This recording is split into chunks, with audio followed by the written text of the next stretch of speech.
Hi friends, ఈరోజు chicken biryani చేయబోతున్నాను friends.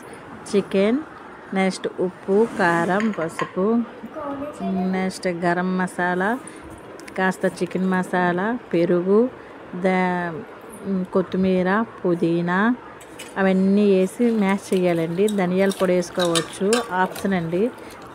Garam masala దినుసులు ఉంటాయి కదా, అదే బిర్యానీ మసాలా వేసుకోవచ్చు. ఘాటు కావాలంటే ఇంకెక్కువ వేసుకోవచ్చు, నేను తక్కువ వేసుకున్నాను ఫ్రెండ్స్. ఇవన్నీ వేసి బాగా కలుపుకోవాలి. అల్లం వెల్లుల్లి పేస్ట్ కూడా మీ ఆప్షను. నేను కర్రీ వండేటప్పుడు వేసుకుంటున్నాను ఫ్రెండ్, ఇప్పుడు వేసుకోను నేను.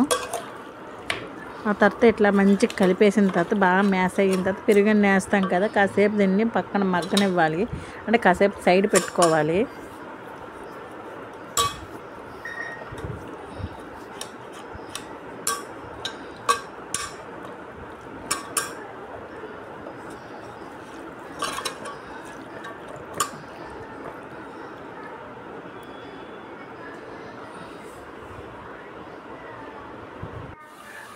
ఆ తర్వాత ఆనియన్ చిన్నగా కట్ చేసుకోవాలి.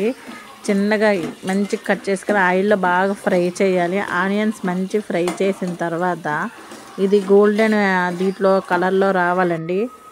ఆ తర్వాత ఒక పక్క స్టవ్ ఆన్ చేసుకొని వేడి నీళ్ళు పెట్టుకోవాలండి.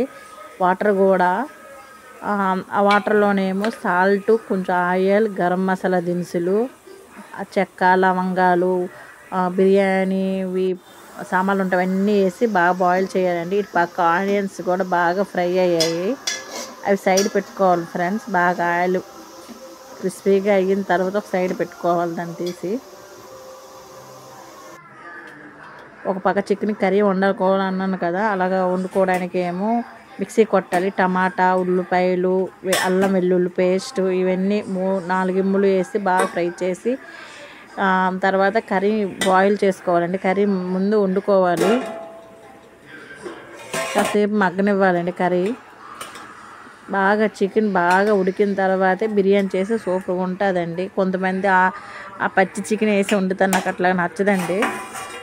అందుకే నేను ఇలా వండుకుంటున్నాను.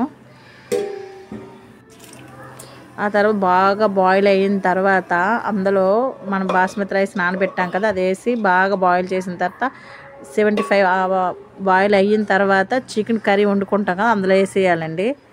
మొత్తం కలిపేసిన తర్వాత ఫుడ్ కలర్ వేసేవాళ్ళు ఫుడ్ కలర్ వేసుకోవచ్చు, ఆప్షన్ అది. ఇట్లా బిర్యానీ మొత్తం అయిపోద్దండి.